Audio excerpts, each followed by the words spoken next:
30 years ago, the world was a much different place. The internet hadn't taken off, never mind the iPhone, and the media actually used to practice something called journalism. Now everything's stored online, and privacy is quickly being replaced by a surveillance state, and nobody seems to notice, or maybe it's we don't care. Even worse, many in the media are happy to cheer it on, as long as it helps them score political points. Today's guest knows a good deal about these problems, our privacy and our media. He's written stories for some of the biggest names in American journalism: Esquire, Spectator, The New Republic, Politico, GQ, The New York Times. However, today, it would take an absolute Moses-style miracle for any of those organizations to ever print anything, any of his work again. And that's because they've chosen political sides, whether they admit it or not. As for privacy, between the government snooping on him and then social media, he can't even go to a fly fishing store in Montana without somebody heckling him. Roving gangs have gathered at his house, knocked on his front door. At one point, it got so bad that he had to leave Washington, D.C., where he had lived for years. And to top it all off, our own government may be spying on him right now. And I say may, giving them, oh my gosh, far too much credit.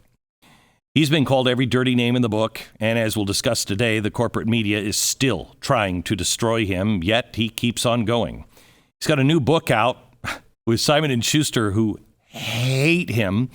The book is called The Long Slide, 30 Years in American Journalism. It's a reflection on his journalistic work over the last 3 decades, but also a look at what the media used to allow, used to admire, used to encourage, and how much things have truly changed.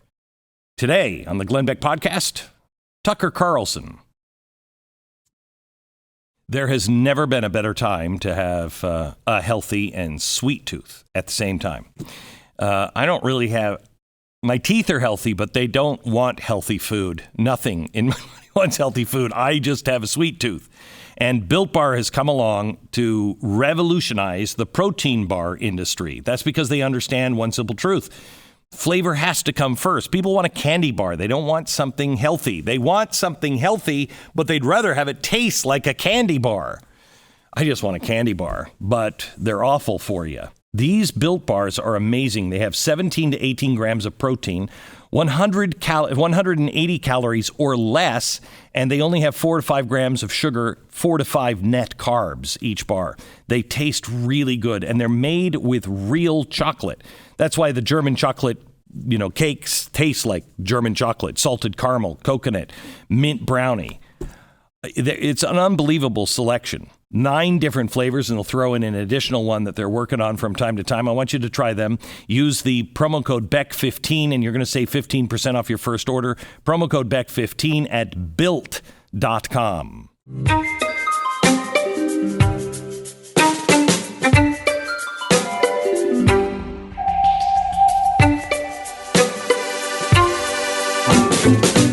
Hey, Tucker.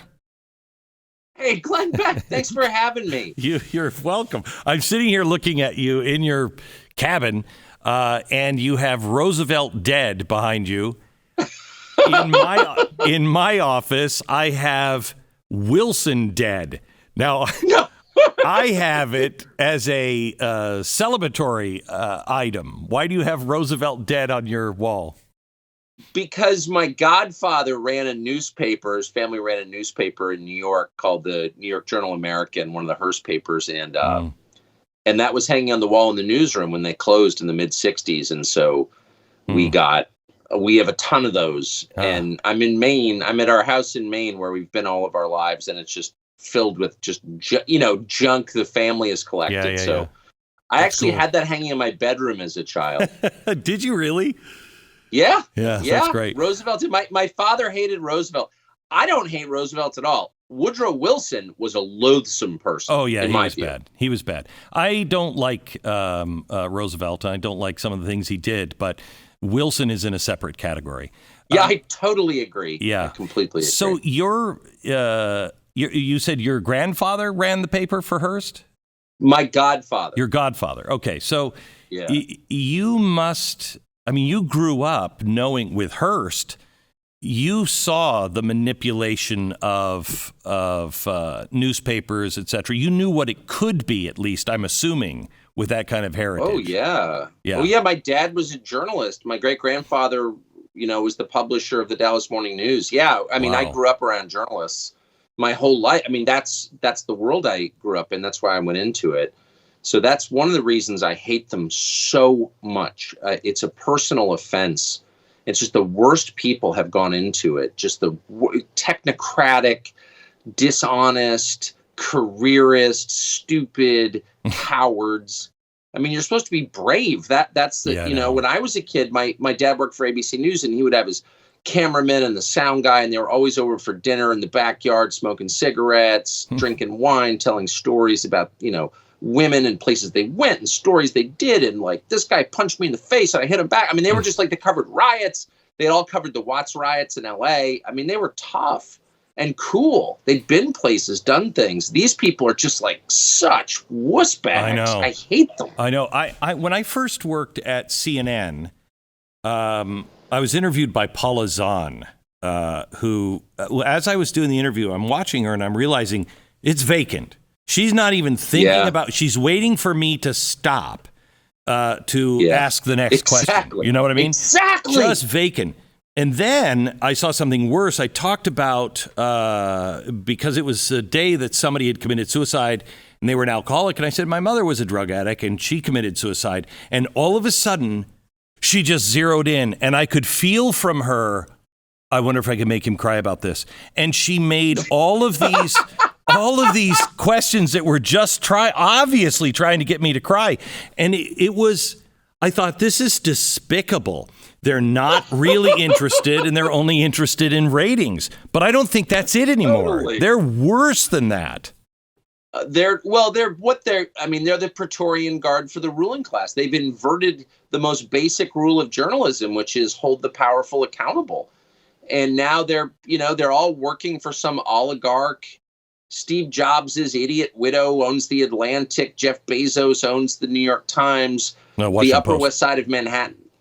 It's just like, rather the Washington Post, the New York Times is essentially owned by its subscribers who are, like every nonprofit executive on the Upper West Side. I mean, it's just, they're trying to protect what they feel is slipping away, which is their control over the country. And the thing they hate most, of course, is democracy. I mean, the idea of voters, the white working class, having power, like, completely freaks them out. I mean, completely.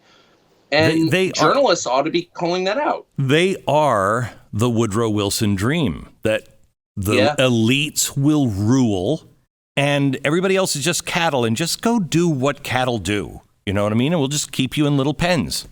But they're not even good at it. I mean, if they were improving people's lives, during the progressive, you always have a ruling class because people are hierarchical. Yeah. Dogs are hierarchical. And during previous moments in American history, you had rich people running everything. That was true during the progressive era. Teddy Roosevelt was from, my world. I have a picture of him to my grandfather over my sink. He was from he was from the ruling class.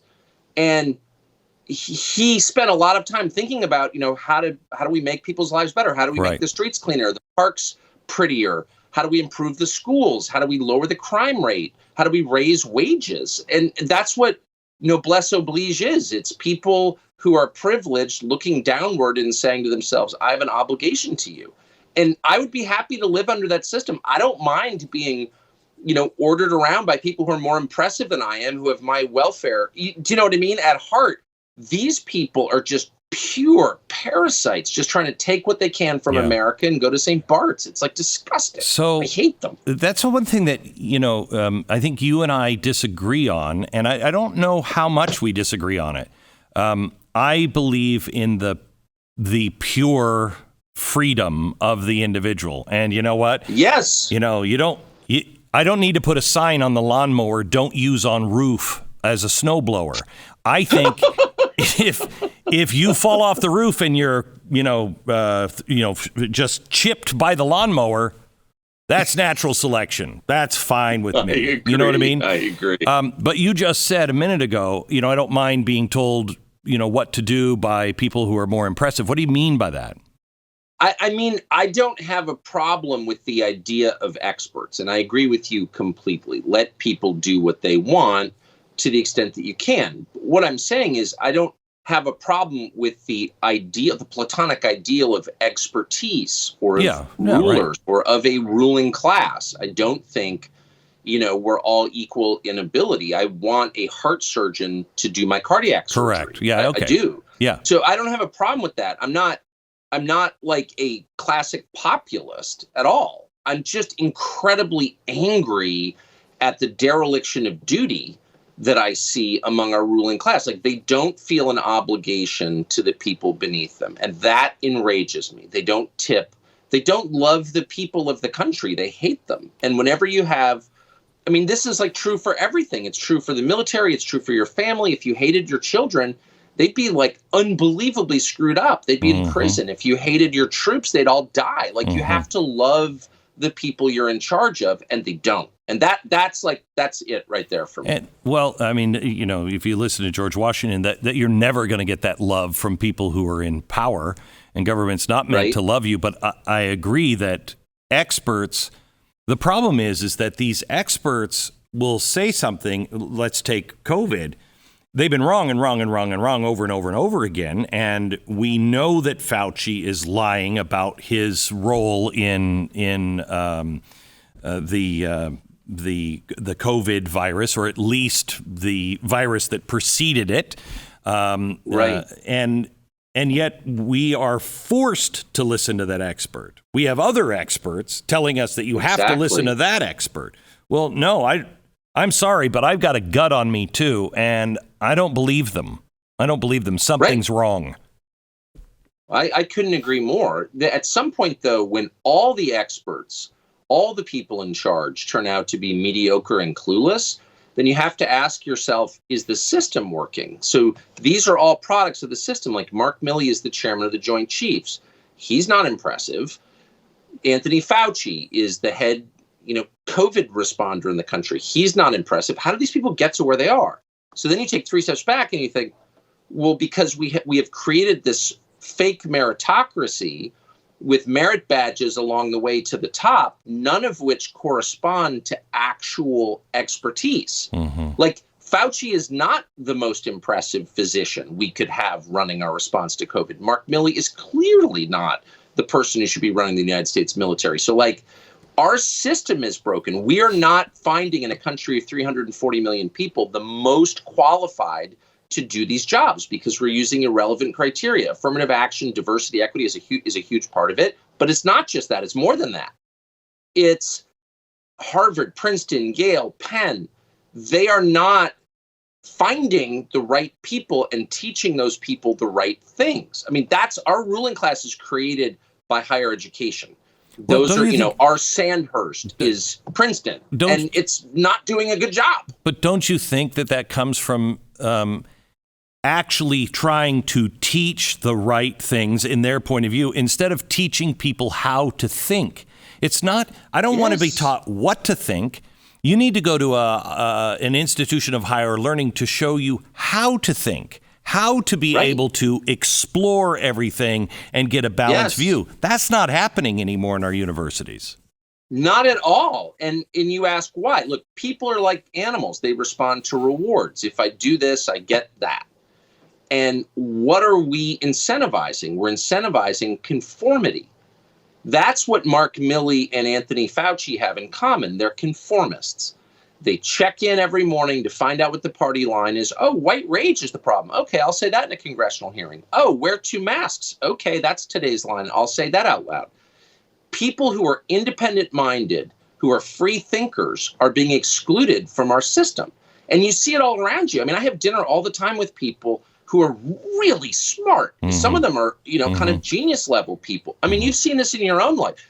And this is not flattery, but you're one of the people who will say something that like other people haven't thought of before. And you're totally willing to go out on no, I'm not joking. You're willing to go out on the line and be like, actually, I think Obama's a racist. And no one had said that before. he is a racist. You're absolutely right. Most, including me, I had not thought of that at the time. You were totally right. You had this weird flash of insight into the guy, and you said it. What was the first response of everyone at the top of American society? Crush Glenn Beck. He said something unapproved.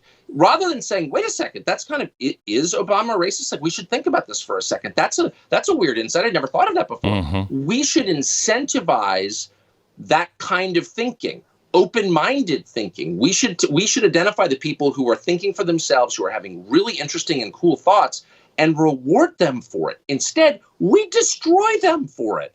What? So you wind up with really mediocre people. Because people also think, in 2007, I was talking about a crash that was coming.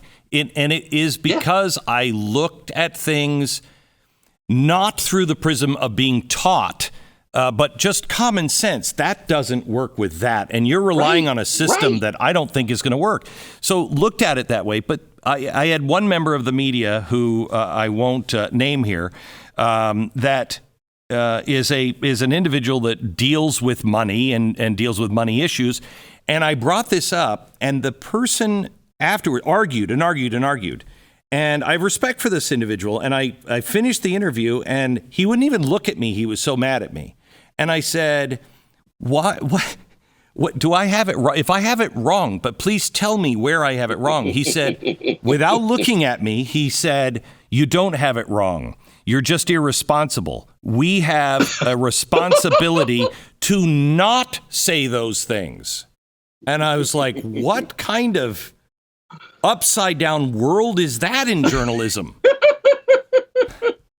It's so that's such a great story. I'm laughing because it's so perfect. That crystallizes everything that's wrong. It's not even a left-right thing. It's, do we allow people to tell obvious truths?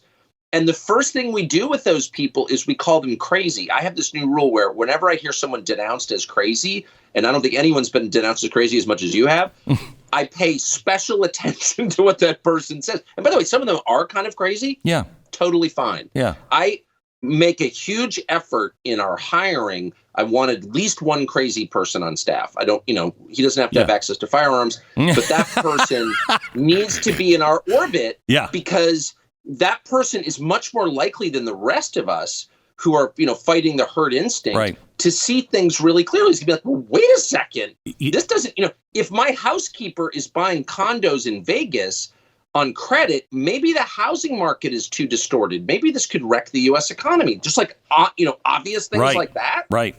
And nobody else is going to. So last thing I'll say, but I was a Russian studies major. I'm interested in Soviet history. One of the things the Soviets did under Stalin and continued to do all the way through till 1991 is they would forcibly incarcerate people in mental institutions, and rather than just sending them to the gulag, but they would publicly denounce them as crazy. Oh, I'm sorry, Glenn Beck, is mentally unstable, so for his own good, we had to pump him full of Thorazine and stick him in a cell. That was a way, and they did it to people who were free thinkers. I feel like, I'm not saying anyone's getting thrown into the gulag, but that impulse is on display in our society. Wow, you said something unapproved. You must be crazy. Really? Why don't you assess what I said? Is it true? Right. Like, we have to care about whether things are true or not. That's the acid test. They never talk about the substance. They talk about the person. I can't believe we live in a world where I actually not only have to talk about body armor, but talk about the body armor that I bought for my kids and my grandkids. My wife and I have had body armor for a while because my job kind of demanded it.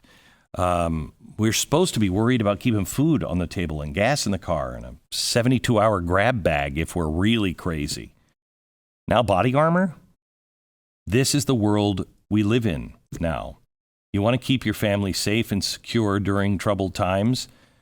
You might not know it, but body armor is legal in all 50 states. It has never been this affordable. It's easy to purchase. And the people I bought the body armor for my kids and my grandkids is AR-500. AR-500 armor. They have made body armor easy to buy, approachable, affordable. And if you're unsure of what type of armor you might be needing, or you just need some pointers based on your needs, they have you covered. Don't wait until it's too late. Make sure your family is protected. Go to ar500armor.com/Beck. ar500armor.com/Beck. I just read on the air today Alexander Solzhenitsyn's essay from 1974, I think, right before he was arrested and then exported. And I don't know the last time you read that essay, but Tucker, you should read it. It is like it was written today for the United States of America. It's incredible. I've read it. Yeah. I mean, and the sad thing was, he lived out his days in Vermont, and he was weird. I mean, of course, anyone that deep is going to be weird, and the Russians are weird and dark anyway, and kind of solitary.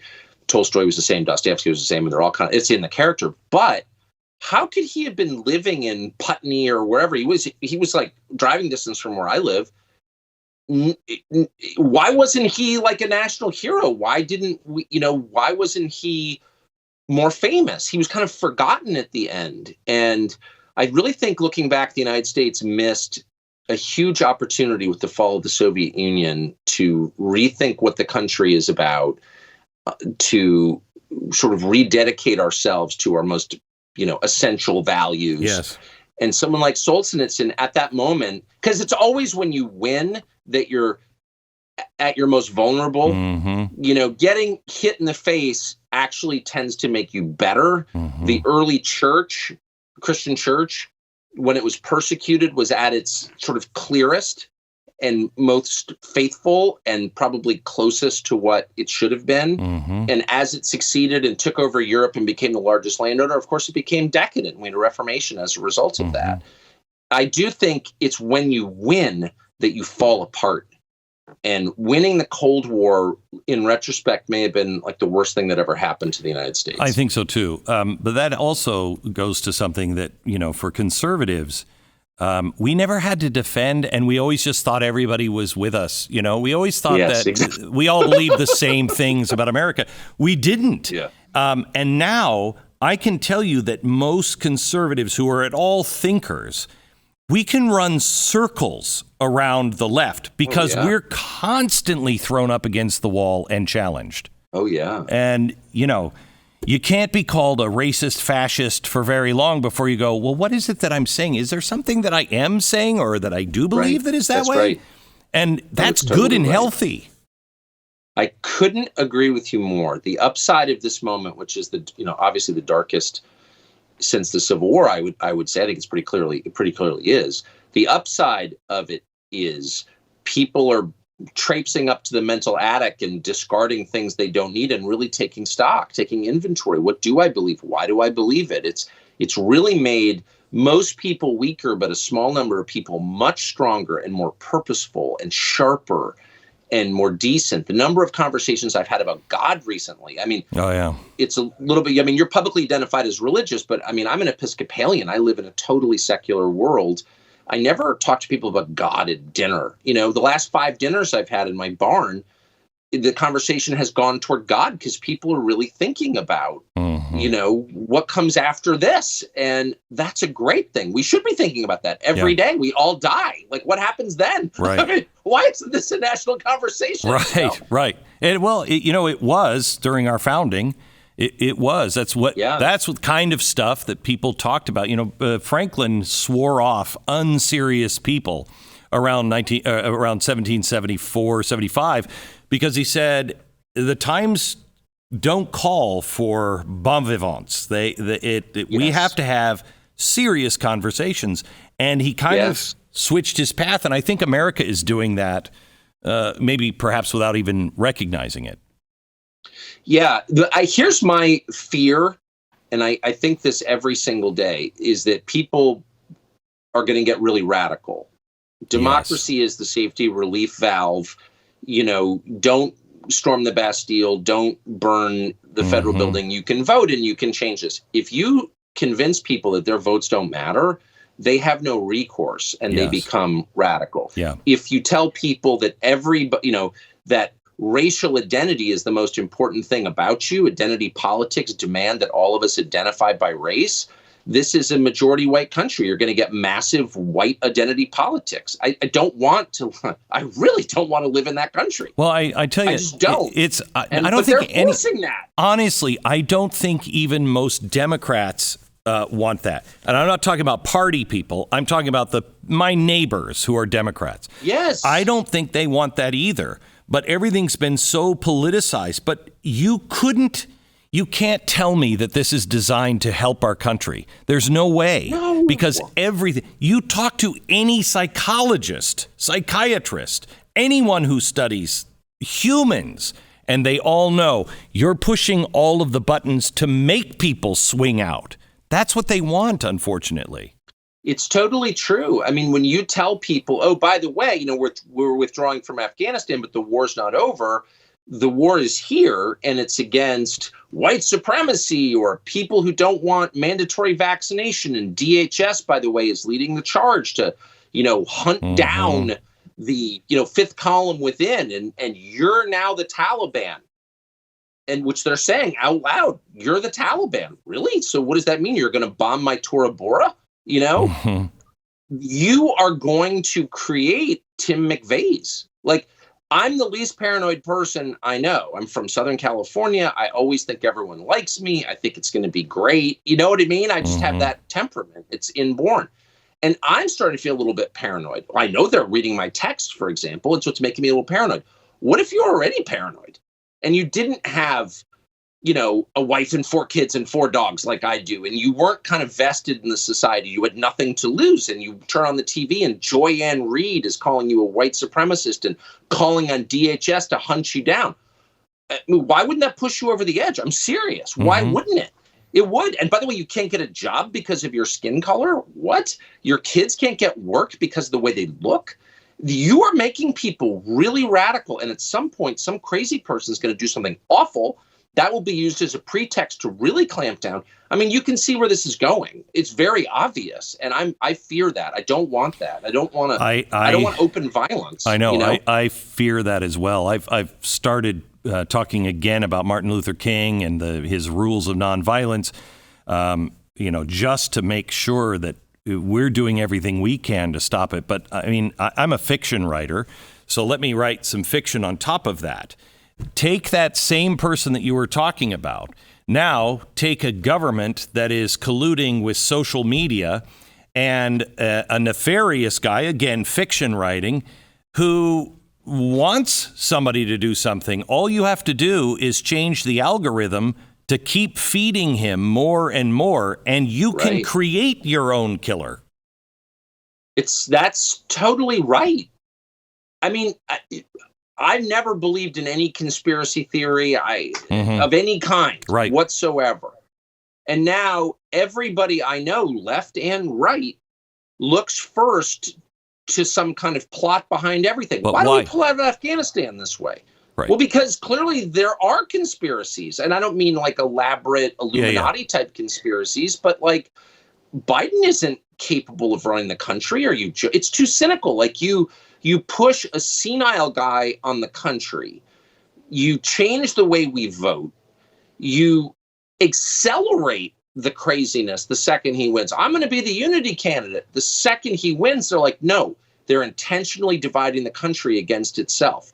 People, this vaccine mandate stuff there's no health justification for this.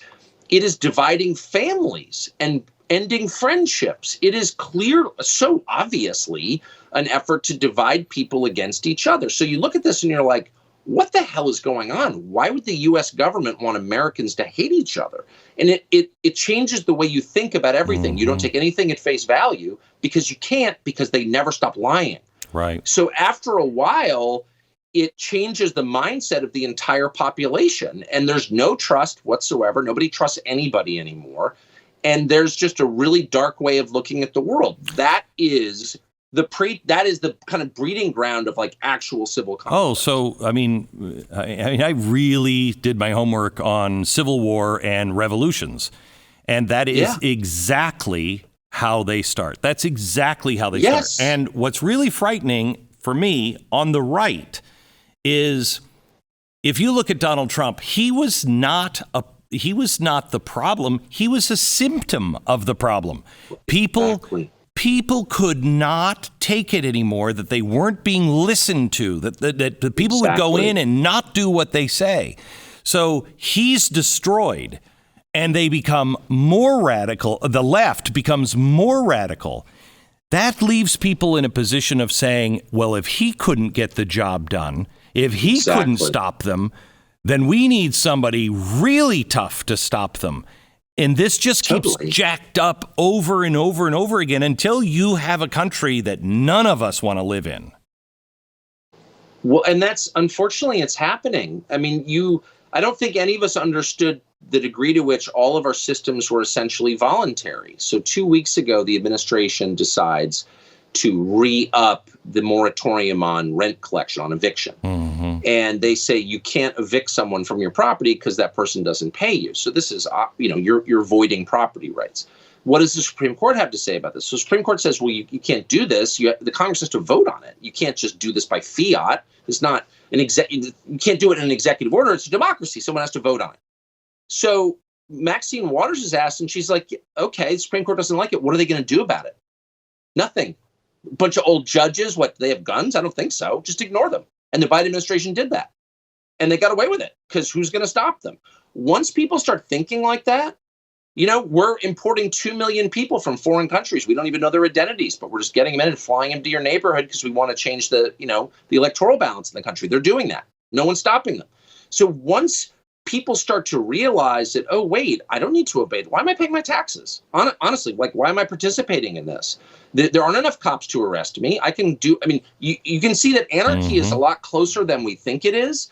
Once the veil drops and, might makes right, and the guy with the most power or the most ammunition gets to do exactly what he wants, then everybody feels that way. And it's I don't know. I think we're understating what they're destroying right now. I really think it's going to be very hard to put civil society back together after the Biden administration. Do you worry about your future? Never. I never even think that. Okay. Ever. Not Do you one. Worry about your job, being able to do what you do?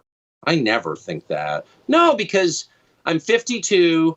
My last child went to college yesterday. I'm not rich. I don't have a mortgage. I paid off the mortgage. I don't have any credit card debt. So, and I'm not, ask anyone who knows me, I'm the least ostentatious liver you've ever, I fly Southwest. I just don't have a lot of economic needs. I'm being as honest as I can be. So I don't really care about that. I love my job, but I can't control it. I work for a family, the Murdoch family, that has been totally consistent and very serious about protecting free speech. I have no idea if they agree with what I say. I doubt it sometimes, but I don't know. What I know is they're not going to be bullied into taking me off the air. So I'm so grateful for that. It's the thing that I'm most grateful for in my professional life. On the other hand, God knows where the world is going. So yeah. I can't worry about it. I feel like at this point, I fell into this job. I didn't earn it. Bill O'Reilly left. I got the job. And that was basically an accident, or it was through the kindness of Rupert Murdoch. And I found myself in this position at a certain time of life where I can say what I really think is true, and I plan to until they take me off the air. Well, and then, God knows. I really admire you, Tucker. You and I have not always agreed on things, but I have to tell you, you are one of the only people in the media, on, traditional corporate media, that is telling the truth. It's so well researched, so well done. And I know, I've been in your position. I know what it takes. They don't pay people like us a lot of money because we're so talented. It's because you give up an awful lot. And in today's world, I know what you're going through, and I really admire you. I think you're one of the bravest men in America today. Well, luckily, I happen to so I live in the woods, obviously, and I like that. I love nature, and I like living in the woods. And so that kind of suits me. I've always had a happy marriage. Been married 30 years last week. And so I love my wife and my dogs and my kids. I'm just kind of happy. So I don't I just feel like it was an accident that I wound up here. It doesn't bother me that the Atlantic magazine doesn't like me. I don't read it. I don't care what they think. Yeah. You know, I have so little respect for them that their opinions are irrelevant to me.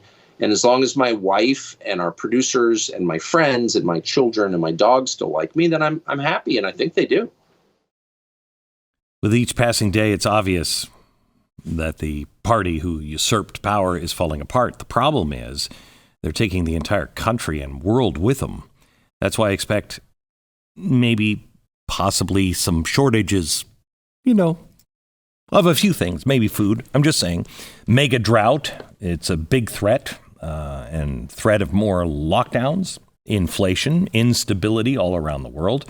The food supply chain is very fragile, always, but even more so now.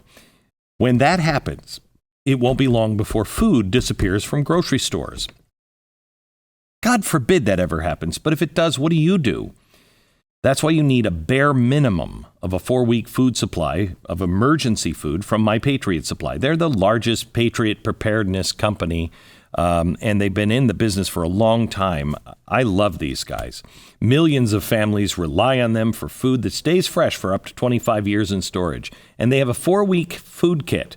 It gives you a wide variety of hearty meals, totaling 2,000 calories every single day. Right now, you can save 25% off each 4-week food kit you order. So go to preparewithbeck.com. Claim the offer, save 25%, the 4-week food kit. Preparewithbeck.com. Let me go through a couple of things. I want to understand your take on Afghanistan. People are calling you a fascist and you hate immigration and blah, blah, blah, blah, blah. Are they really? I'm not on Twitter, so I didn't know that. We are, I think we're on the same page, but I could be wrong because it appears as though we're polar opposites. I don't want a bunch of people.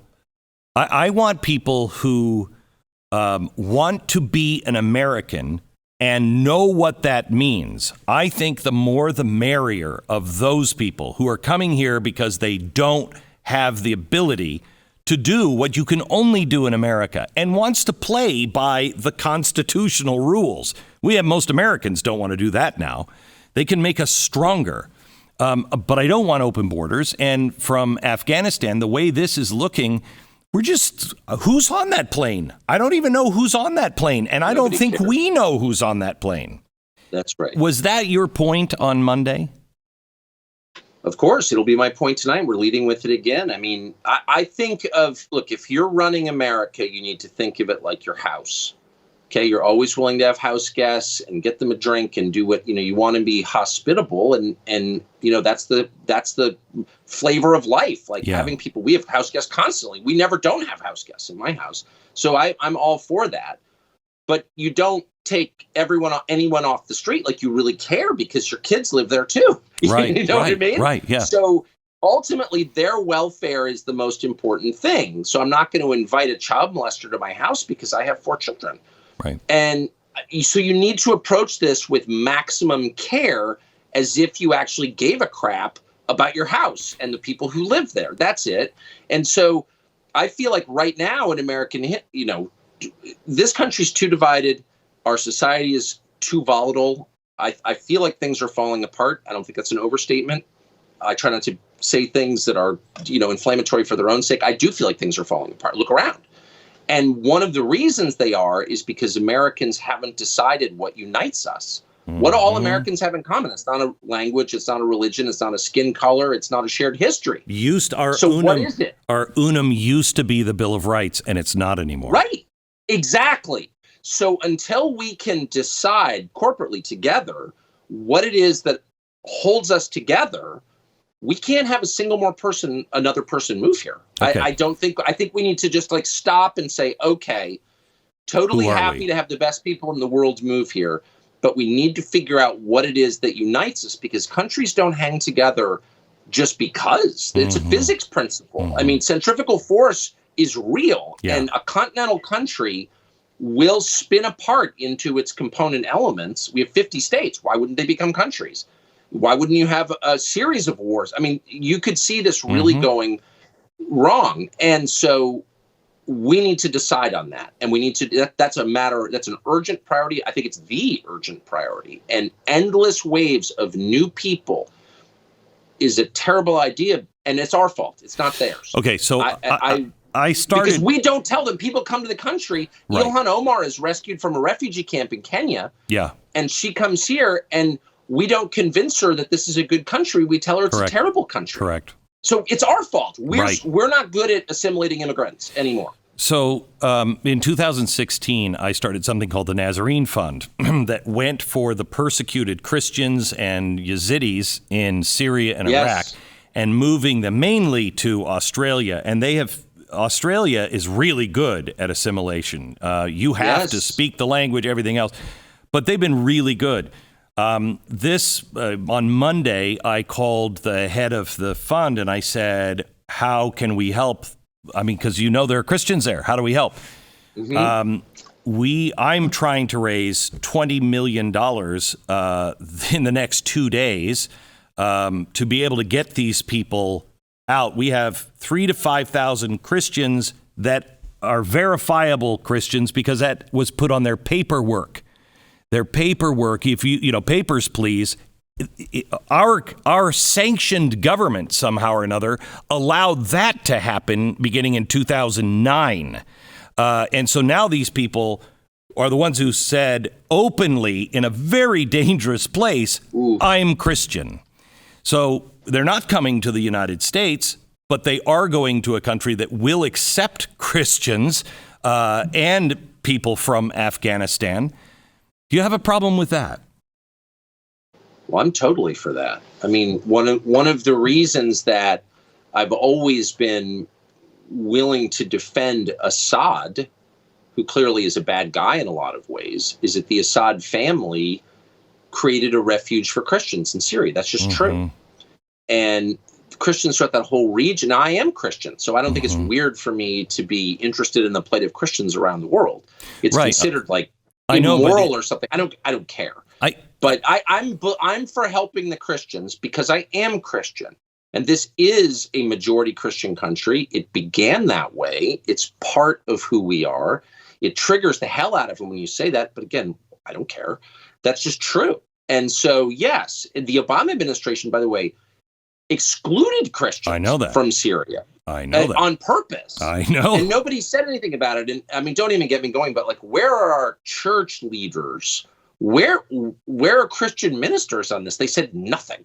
And they should have to live with that, in my opinion. But anyway, no, I'm totally for that. But my first concern is the United States. And I mean, housing prices are so out of control. I'm pretty affluent. Our family's pretty affluent by, national standards, I guess. How are my kids going to buy a house? And they have a lot of advantages, my kids.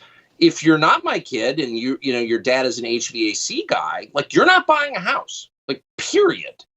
And so part of that is a numbers question. A crowded country is more expensive. And how many people can we take? I don't know. I think that's no one else is asking that question. So I am like, what's the ideal population? Is it infinite? We have 340 million, probably higher than that actually. But I don't know, like in the next 10 years, how many people do we want? Let's start there. I don't have a number. I just have a quality that I'm looking for. Somebody that believes that we hold these truths to be self-evident, that all men are created equal, endowed by their Creator with certain inalienable rights, and governments are instituted among men to protect those rights. That's all I want. That's all I want. I love that. Let me give you something from The Atlantic, because I know you're not reading it. You're called a fascist because of the Hungarian prime minister. The Atlantic writes, they're describing Hungary. Okay, try to not think of the United States in this. Under the new emergency legislation, his far-right party can effectively govern unchallenged, bypass both parliament and existing laws. It permits people to hand out jail terms for those deemed to be spreading misinformation. Though other countries have imposed their own emergency measures to combat the crisis, Hungary's are by far the most far-reaching and the most permanent. Though the Hungarian government insists these measures will only last as long as the crisis does, the duration is entirely up to the prime minister. You hilarious. said Hungary is more free than we are in many ways. Much more free. And I don't speak Hungarian, just to be clear. And you can't understand a country adequately or really at all until you speak the language, period. So, and I've learned that from traveling around the world. I've been to many, many countries. And so I'm not here to defend the Hungarian government. Mm-hmm. I can only tell you what I saw, which is you have a country in which the press is much more balanced than here. The majority of the press in Hungary opposes the regime, opposes Viktor Orban's government, the majority, but not 98% on one side as you have here. Mm-hmm. The opposition doesn't need armed bodyguards. If you criticize the regime in this country with a big platform, and I don't need to tell you this, you need armed bodyguards, period. So I'm trying to hurt you. If you put a poster in your window in a store in downtown New York opposing, I don't know, mandatory vaccines or Black Lives Matter, they'll shut your store down. They'll break your windows. That is not true in Budapest at all. So on the most basic level, there is a lot more freedom there. And by the way, if you want to know how the political system works, Viktor Orban is up in April. He could very likely lose. So no one has ever claimed that an election in Hungary was unfair. I mean, there's far more evidence of voter fraud in the United States than there is in Hungary. So I don't know what, again, I don't live there. Yeah, Viktor and you're Orban not. Is not a. It's fair to compare, not without defending, isn't it? Isn't it? Well, of course. I mean, Yes. I don't work for Viktor Orban. He's not a friend of mine. I mean, whatever. It's Hungary. I'm American. Right. Unlike a lot of the people at the Atlantic, I don't have another passport. I'm staying here. I have nowhere to go. I'm riding this puppy wherever it goes. So I am as thoroughly American and as thoroughly stuck here as anyone has ever been. I'm not leaving. So don't give me that crap. I mean, it's just so dumb. What's interesting, though, is what a threat the reality of Hungary is. I mean, I would just suggest to your audience, go to Budapest for a week. How many drug addicts do you see living on the sidewalk? Do you feel like you're going to get stabbed riding the subway? No. Is there spray paint everywhere? No. Is there soul-destroying modernist architecture just wrecking the landscape? No. It's like way nicer. Are there all kinds of weird chemicals in the food that castrate men? No. Do you know what I mean? So, like, why is that bad? I'm not moving there. I'm staying here. But it's not necessary to have all that crap in your society. This is a choice. We don't need rapists wandering around pushing people in front of subway cars. We don't have to live across from a homeless encampment where people are shooting heroin as your kids walk to school. Like, we only have that because we allow it. We don't have to. Like, we don't have to have crime. There's no crime on the scale that we have in Hungary, and it's not about guns. It's just like they don't put up with it. Most societies don't, by the way. So why are we? And that's just a really simple question. Why are we putting up with this? Because our leaders want it. You know, that's the answer. We wouldn't have it if they didn't want it. Michael Chertoff said to me years and years ago, this is before social media and everything else. We were talking about something on the air. We got off the air and I said, let me email something to you. And he just smiled and shook his head. He said, oh, I don't have email. And I said, I don't either, by the way. Yeah. And I said, really? And he said, no, if people knew about email and digital communication, I don't think anyone would have it. Now, yeah. I don't think that's true. I think we've come to a place to where we have convinced ourselves we cannot live or function without it. And that leads us to all kinds of, I remember being on the air 25, 30 years ago saying, I'm not giving the government my fingerprint. Absolutely not. We give it to Apple gladly. We have retinal scans so we can get on the airplane faster. It's insane what's happened. You have been hit by the NSA and they unmasked you. We know this for sure. They've admitted that they unmasked you, which is not an easy thing. They would have to have all kinds of reasons for it. Do you actually think, though, that you're going to find out what really happened? Do you think that anything is going to stop? No, of course not. I mean, look, the only way it stops is if the media decide that, we can't allow this. I mean, there's a principle at stake that we must defend. And of course, they're not in the business of defending principles. They're in the business of destroying them and acting on behalf of the party in power, because that's where they think their future lies. That's their advantage. So no, I mean, of course not. You'll never find out. And I'm, as a practical matter, I was annoyed because I was trying to get an interview with Putin, which I thought would be really interesting. It'd be very interesting. I'm not a Putin worshiper, but why wouldn't you want to interview Putin? I'm a journalist. And, it completely spooked the Russians. So now I don't get my interview with Putin. And, they were going to use this. I mean, they leaked it to news organizations that I was trying to set up this interview to make me seem like I was some Russian stooge or whatever. It's just so dumb. I mean, anybody who thinks that Russia is the primary threat to America is like an idiot. And I don't care what you think anyway. If you think, that's just too stupid for me. I can't deal with it. Obviously, China is the primary threat. There's kind of no other way to look at it based on the evidence. And, but you have to ask yourself, why would, again, the U.S. government want to divide the population against itself, whip up hysteria, start witch hunts, hurt American citizens? I mean, why aren't we turning that against our enemies? Why are we doing it to our own people? I'm a citizen. I pay taxes. Like, you can't treat me like that, but they can. And they will until people decide, no, we're not doing that anymore. Let me end here with some questions of just about where we're headed now, what we should be doing. First of all, the Democrats are pushing everything they can to fix the election and change the way we vote. If that happens, then it's over. But if that doesn't happen, where should the Republicans be going? I mean, you have an interesting balance, and I think we have the same feeling. Nationalism is not bad unless it is you will be an American and it becomes fascistic. Populism isn't bad unless it's just out of control. Those two things aren't bad as long as they're balanced with principles that are, our founding documents. Where is the Republican going, and what's the right balance, and what should it be concentrating on? I mean, I couldn't agree with you more. Nationalism and populism are part of the mix. I mean, I do think, like, as a foreign policy question, every decision ought to, a top line question ought to be, how does this serve the interests of the United States? Now, we can debate what those interests are. But that clearly has to be the guiding force behind everything that we do abroad. Does this help us? And we hope that it helps other people in the process because we're generous, open-hearted people. But it has to, it's the U.S. government. So the U.S. government has to act on behalf of the population of the United States.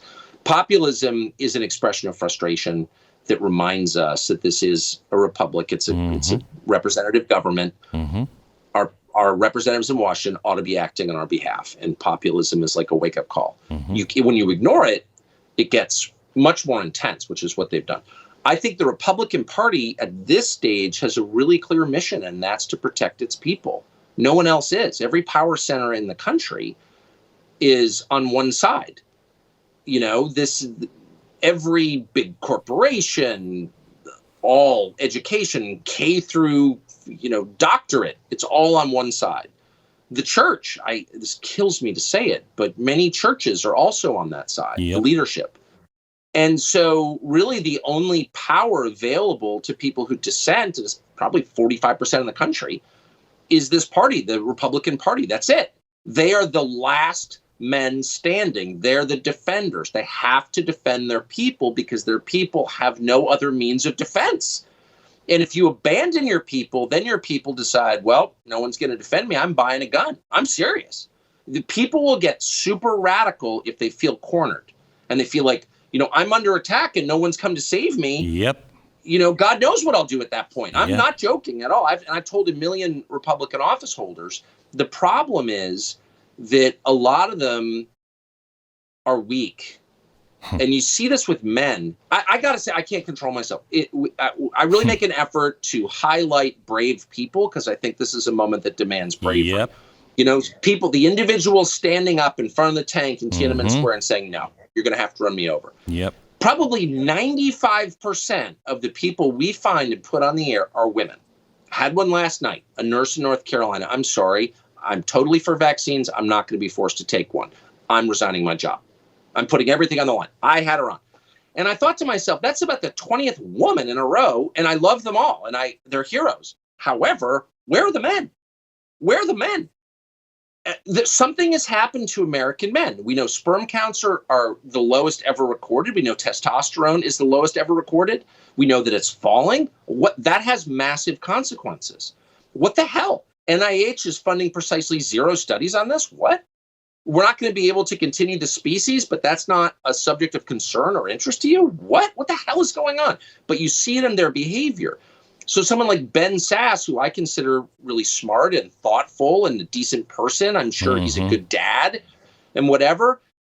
I think the same of Mitt Romney, actually. Mitt Romney's kids seem to like him. I disagree with Mitt Romney, but I think Mitt Romney's like not a bad guy at all. I mean, if he was, I'd let him babysit my children. I'm being serious. Yeah. And there are a lot of them like this. Roger Wicker of Mississippi, I think he's probably a good guy. They're weak. There's something in them that's weak, and they've decided, I'm not, the other side is ascendant, the left is winning. I'm not going to push any buttons that, might infuriate them. They're not lion-hearted. And this is a moment when you need people who aren't, vicious, lashing out, crazy, that I hate that, but who are legitimately strong, who will say, here are my principles. I will clearly articulate them for you. And by the way, I'll die for them. Because that's what principles are, real principles, not BS. This is the tax rate I want. But people should be allowed to say what they really believe. That's called freedom of speech. It's guaranteed in the First Amendment to the Bill of Rights. That's a non-negotiable point, period. Someone who will do that. And there are none of them. The only ones who will do it are women. And that has a lot of consequences. For one thing, it drives the women crazy. There are a lot of really angry women right now, have you noticed? And I think a lot of them are angry because their men are weak.